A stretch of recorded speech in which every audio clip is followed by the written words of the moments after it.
ये है दिल्ली दर्पण। संविधान प्रदत्त शक्तियों के अनुरूप लाए हैं और पूर्णतया संवैधानिक विधेयक। दिल्ली नगर निगम अधिनियम की धारा 490 बी में इसका प्रोविजन पहले से है, जो कांग्रेस के समय में बनाई गई। जब आप उपयोग करोगे तो बहुत लोकतांत्रिक, और जब हम करेंगे तो लोकतंत्र का हनन हो गया।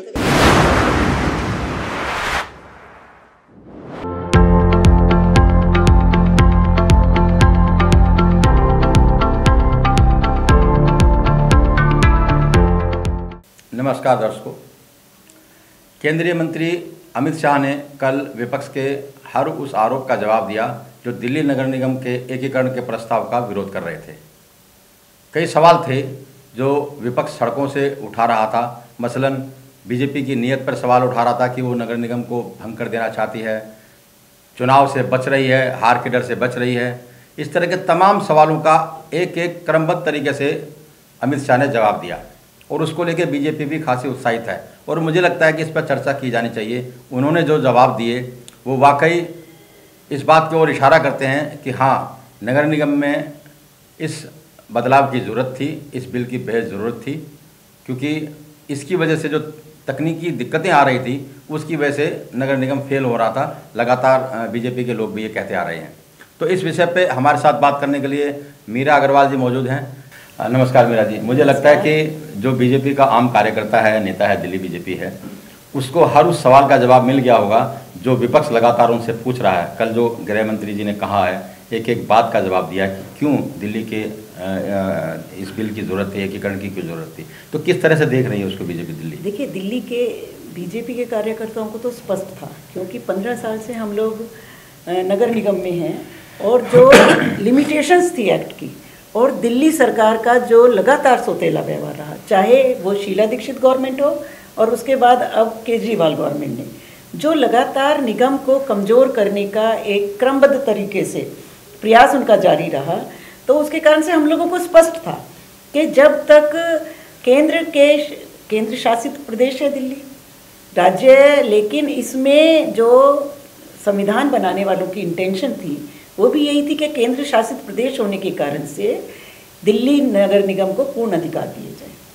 पिछले 15 साल में चाहे शीला गवर्नमेंट हो और उसके बाद केजरीवाल जी ने लगातार इन चीज़ों को नज़रअंदाज करते हुए एमसीडी एक्ट में 200 के करीब संशोधन किए शीला गवर्नमेंट ने, और उसका एक दिल्ली सरकार का एक डिपार्टमेंट बना दिया।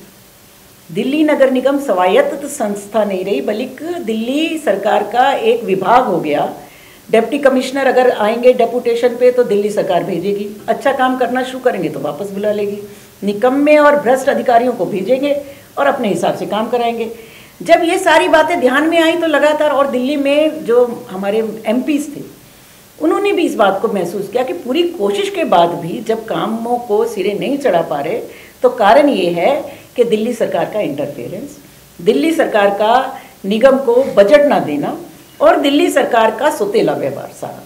तो उन्होंने भी ये कहा कि भाई इसको प्रॉपर जो संविधानकर्ताओं की नीयत थी, जो मेन कॉन्स्टिट्यूशन में स्वायत्त संस्था बनाने का उद्देश्य था, उसको पूरा किया जाए। उन्होंने कहा कि होना चाहिए। नहीं, ठीक है। अभी जो सवाल उठाए जा रहे हैं, हाँ, कि हाँ, अमित शाह जी ने भी कहा कि कोई राजनीतिक कारण रहे होंगे। आप जब थी, आप खुद महापौर रही हैं, सब चीज़ों को आपने नज़दीक से देखा है जी, कि क्या सचमुच में दिल्ली नगर निगम को कमज़ोर करने की या उस पर आधिपत्य करने की ये पूरी चेष्टा थी। ये पूरी चेष्टा जो शीला जी ने किया कि 3 कर दें, जिससे कि मेयर वगैरह जो है वो 3 हो जाएंगे, कद छोटा हो जाएगा उनका, और ऑफिसर भी, कमिश्नर जो अपने आप में एक सीनियर ऑफिसर आता था, डिप्टी कमिश्नर लेवल के लोग अब कमिश्नर बनने लगे। तो ये तो एक कारण था ही। उसके बाद अब जो केजरीवाल सरकार है वो ये चाहती थी कि ये टूटे फूटे रूप में ही हमें मिले। वो जो बार बार बोल रहे हैं बीजेपी भाग रही है इलेक्शन से, भाग कहाँ रहे हैं। 6 महीने में अमित शाह जी ने, गृह मंत्री जी ने कल कहा कि अगर आपकी परफॉर्मेंस इतनी ही अच्छी है कि आप जीतते तो 6 महीने बाद जीत लेना ना जी। 6 महीने में क्या हो रहा है।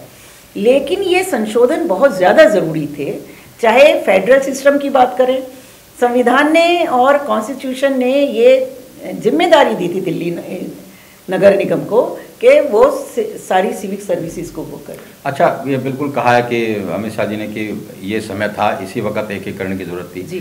सवाल जब आपके कार्यकाल के टाइम की बात थी, तब ये सवाल क्यों नहीं उठे कि शीला दीक्षित का वो जो फैसला था वो गलत था और तकनीकी दिक्कतें आ रही है नगर निगम को चलाने में? देखिए 2012 में उन्होंने किया, ठीक है, और हमारी गवर्नमेंट 2014 में आ गई।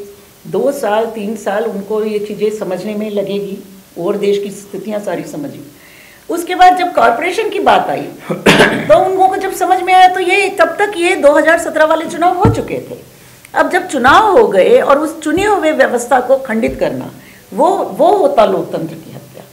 अब जब 2017 से 2022 तक उन चुने हुए नुमाइंदों ने अपना कार्यकाल पूरा कर लिया तो ये एग्जैक्ट टाइम था कि ये जो संशोधनों की आवश्यकता महसूस की गई उसको लागू करने के लिए कठोर कदम उठाए जाएं। विपक्ष ने बोला फेडरल सिस्टम की खराबी, फेडरल सिस्टम गड़बड़ कर रहे हैं। फेडरल सिस्टम गड़बड़ कर रहा है आम आदमी पार्टी की गवर्नमेंट।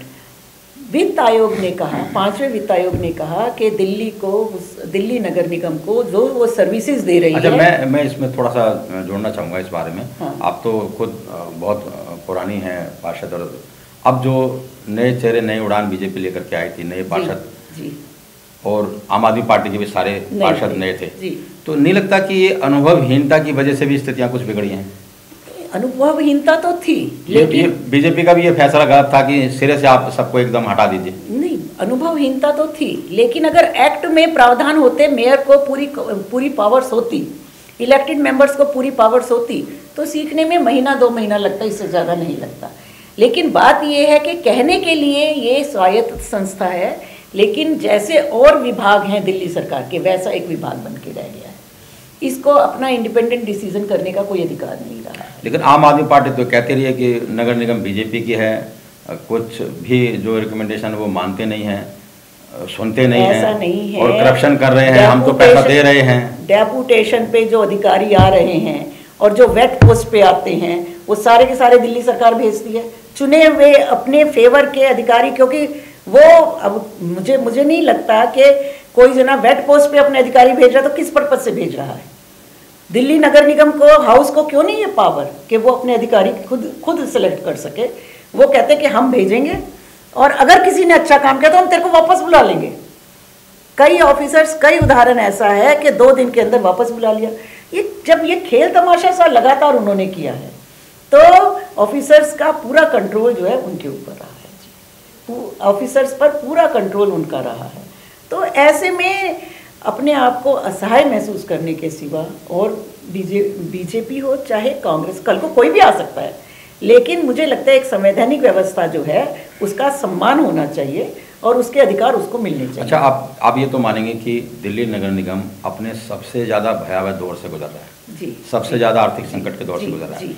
अब जब ये हो गया है, अमित शाह जी ने एक चीज़ का जवाब दे दिया है जी, तो ये मैसेज तो गया है कि दिल्ली नगर निगम को अब अमित शाह और मोदी खुद देख रहे हैं। तो क्या इस चीज़ से कोई उत्साहित है बीजेपी का कार्यकर्ता, या पब्लिक को लगता है कि अब सब कुछ ठीक हो जाएगा, कर्मचारियों को लगता है कि अब तनख्वाह जो उनको समय पर मिल जाएगी? क्या ये मैसेज गया है? क्या ये मैसेज बहुत अच्छे से गया है, क्योंकि नगर निगम, ये लोगों को भी समझ में आ गई थी कि नगर निगम में जो भ्रष्टाचार है वो वहाँ की ब्यूरोक्रेसी और उनकी अधीनता के कारण है। मोदी जी के कार्य प्रणाली को, अमित शाह जी की कार्य प्रणाली को लोगों ने पिछले 7 साल में देखा, सराहा, और उनके द्वारा किए हुए कामों की एक किस्म से बहुत ही ज्यादा उनके दिमाग में नगर रहा निगम तो गृह मंत्रालय के अधीन है ना। हाँ, तो इसलिए जो अधिकारी भी आते थे, कोई एक्शन नहीं, करप्शन को लेकर के भी जो सवाल आम आदमी पार्टी उठाते रही है, नहीं, उसमें कोई बहुत ज्यादा कार्रवाई कोई नहीं। गृह मंत्रालय के अधीन वो वाले सेक्शन नहीं रहे 2012 के बाद। 2012 के बाद दिल्ली सरकार को वहाँ के अधिकारियों को भेजने की और बुलाने की पावर दे दी गई। इसके कारण से केंद्र सरकार का इतना हस्तक्षेप नहीं रहा। मैं बता रही हूँ ना जी, 200 के करीब उन्होंने संशोधन करे, और सारे संशोधन ऐसे करे जो ब्यूरोक्रेसी पर दिल्ली सरकार का कब्जा हो। चलिए, आर्थिक संकट तो एक अपनी अलग जगह है, करप्शन को लेकर भी बहुत ज्यादा सवाल उठे। आपकी नज़र में क्या दिल्ली नगर निगम में सब कुछ ठीक रहा?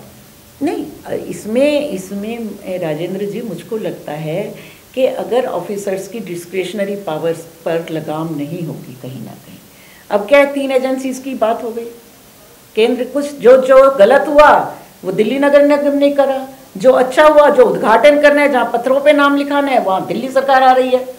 हर पत्थर पर हमारे यहाँ 4 होर्डिंग, 4 लाइटें लगी, और उस लाइटों पर वो खुद स्वयं, वो मंत्री भी, वो भी नहीं, पार्षद विधायक भी नहीं, लेकिन उनका नाम है जी, जो पूर्व मंत्री रहे, कि पूर्व मंत्री इनका, अब विधायक उनकी पत्नी है, वो नहीं है, लेकिन लगा रहे हैं जी, बोर्ड लगा रहे हैं, उद्घाटन कर रहे हैं, आ रहे हैं, जा रहे हैं। तो मुझे लगता है, कहते हैं ना, अच्छा अच्छा गप गप और कड़वा कड़वा थू थू, वो वाली स्थिति दिल्ली सरकार की रही है। चलिए, आपका लगता है आपको सब कुछ अच्छा हो जाएगा? अब अच्छा होगा, मुझे नहीं, मुझे ही नहीं, पूरे देश को विश्वास है, पूरी दिल्ली को विश्वास है कि मोदी जी की नीतियां इतनी बढ़िया और इतनी स्पष्ट हैं कि उसके कारण से जब डायरेक्ट उनका वो रहेगा, केंद्र का इस पर इंटरफेयर रहेगा और इसका उनको जानकारी रहेगी क्या हो रहा है, तो चीज़ें ठीक होंगी। तो अब क्या लगता है, उनकी बॉडी लैंग्वेज देख करके, या जो बीजेपी के विधान बीजेपी जो चर्चा है, कब तक चुनाव हो सकते हैं? चुनाव तो ये तो संवैधानिक वो है कि जिस दिन ये नोटिफिकेशन, गजट नोटिफिकेशन हो गया नई कॉरपोरेशन का, जिस दिन गजट नोटिफिकेशन हो जाएगा उसके 6 महीने के अंदर आपको कराने हैं।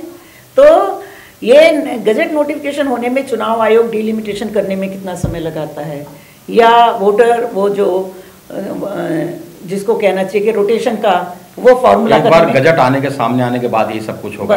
तो गजट आने में कितना समय लग सकता है? क्या चर्चाएं हैं? आपके पार्षद भी, मुझे लगता है कि कल के भाषण में पार्लियामेंट में उन्होंने क्लियर किया, उन्होंने जब कहा कि भाई अगर तुम जीत ही रहे थे तो 6 महीने बाद जीत लेना ना, तो 6 महीने, तो मतलब इशारा किया है कि लगभग 6 महीने का, 6 महीने और क्या। मुझे लगता है कि जल्दी ही जो है, क्योंकि कतई हम भाग नहीं रहे इलेक्शन से। 4 राज्यों में हमने इन लोगों की, चाहे कांग्रेस हो और चाहे ये तो कहीं है ही नहीं, खैर झाड़ू तो कहीं है ही नहीं, लेकिन उनकी जमानतें जब्त की हैं। यूपी में इन्होंने इतना शोर मचा रखा था, इतने नकली धरने प्रदर्शन कराए, सब कुछ करा, लेकिन यूपी हम जीते हैं जी। तो हम भाग कहीं नहीं रहे, हम दिल्ली में हम 100% जीते हैं, क्योंकि बीजेपी की नीतियों में लोगों को फर्क है। उस जीत में दिल्ली नगर निगम का जो बिल है एकीकरण का, हाँ, इसकी भी भूमिका होगी। इसकी पूरी भूमिका है, हाँ। यही हमें क्रेडिट देगा, क्योंकि चीज़ें जब लोगों को लगेगा कि चीज़ें ठीक होंगी, अब ये नहीं रहा कि भाई ऑफिसर आ रहे हैं और कुछ का कुछ करके जा रहे हैं, कॉर्पोरेशन का एम्प्लॉय आ रहा है और डरा रहा है, वो जब नहीं रहेगा तो अपने आप ही। तो मैसेज ये भी है कि अब इस नगर निगम को पर्सनली मोदी जी और अमित शाह देख रहे हैं। देखिए, वही बढ़िया नेता है जो छोटी से छोटी चीज़ को भी देख करके उसको ठीक करने की दिशा में काम करे। देखने का मतलब जो पूरा देश देख रहा है कि ये लोगों के देखने का मतलब, इन्होंने सफाई जैसा विषय उठाया, लोगों ने बड़ा मजाक बनाया कि लाल किले से सफाई के बारे में बोल रहे हैं प्रधानमंत्री, लेकिन आज पूरे हिंदुस्तान के रेलवे स्टेशन देखिए, आज आप सार्वजनिक शौचालय देख लिए, इतना फर्क आ गया है कि कुछ कहने की हद नहीं। देखना और देख करके इस नियत से देखना कि चीज़ें ठीक करनी है, और उनकी नियत और नियति में फ़र्क नहीं है। इसलिए ये सही है कि उनका आशीर्वाद अगर हमें मिलता रहा, उनका अगर हमें वो गाइडेंस मिलती रही, तो सब कुछ बहुत बढ़िया होगा। तो ये थे मीरा अग्रवाल जी, पूर्व महापौर। इसको हम एक उदाहरण कह सकते हैं कि अमित शाह के संसद में भाषण दिए जाने के बाद और वो बिल प्रस्ताव रखने के बाद जो कुछ उन्होंने कहा, एक एक जवाब उन्होंने जिस तरह से विपक्ष के आरोपों का दिया, उससे दिल्ली बीजेपी भी उत्साहित है और यकीन कर रही है कि अब ये संदेश गया है कि दिल्ली नगर निगम के भी दिन अच्छे आ जाएंगे, क्योंकि अब नरेंद्र मोदी और अमित शाह इसे पर्सनली देख रहे हैं और ये बिल भी उसी का नतीजा है। आपकी क्या राय है, हमें लगातार कमेंट बॉक्स पर बताते रहिएगा, हम उसका भी जवाब देने की कोशिश करेंगे। लेटेस्ट खबरों के लिए सब्सक्राइब करें हमारा YouTube चैनल या फिर लॉग इन करें www.delhidarpantv.com। खबरों की कवरेज और विज्ञापनों के लिए संपर्क करें इस नंबर पर।